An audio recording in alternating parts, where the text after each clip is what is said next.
Now let me write a function to generate all the Fibonacci series up to n terms. Okay, so the next function generating the Fibonacci series up to n terms.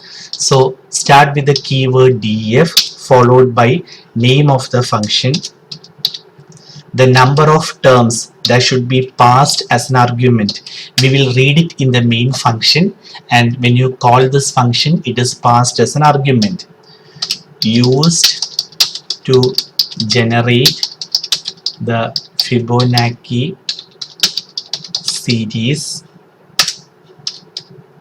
up to n terms. Okay, so go for a multi-line comment. You can end the multi-line comment.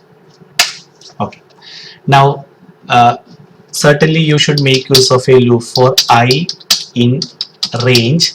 I want n terms, first term to nth term. Okay, so range must be 1 comma n plus 1, only then you will get n terms, isn't it? So for I in range 1 comma n plus 1, so when I is equal to 1, the first term should be displayed. When I is equal to 2, the second term should be displayed, and so on. When I is equal to n, the nth term should be displayed. How do you get term I? Call this function. You have already created a function. Okay, so let me call the function t is equal to fib I.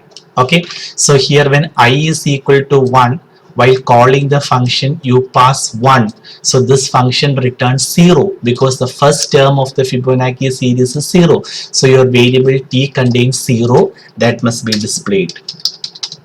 Print t, and the ending character should be space.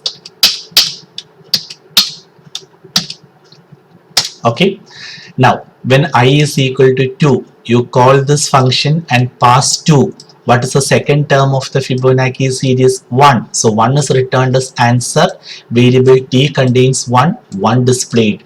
When I is equal to 3, you call this function and pass the argument 3. So what is the third term of the Fibonacci series? Second term plus first term, 1 plus 0, 1. So return 1, which means again you get 1 and here 1 displayed. So this function will generate all the terms from 1 to n. Okay, now my next function is sum of Fibonacci series. So you can copy paste this one, right click, copy, change the name of the function, yes, used to find the sum. Find the sum of Fibonacci series up to n terms. So if you want to find the sum, instead of displaying the terms, if you want to find the sum, what are the changes to be made? I hope you remember my previous tutor video. Okay, the print statement should be replaced with the answer variable equals answer variable plus general term. Initially, what is the meaning of that? At the beginning, answer variable should be given the value 0. Finally, meaning after calculating the answer. So don't write the print statement here. Indentation is important. So it should be indented along with the for loop.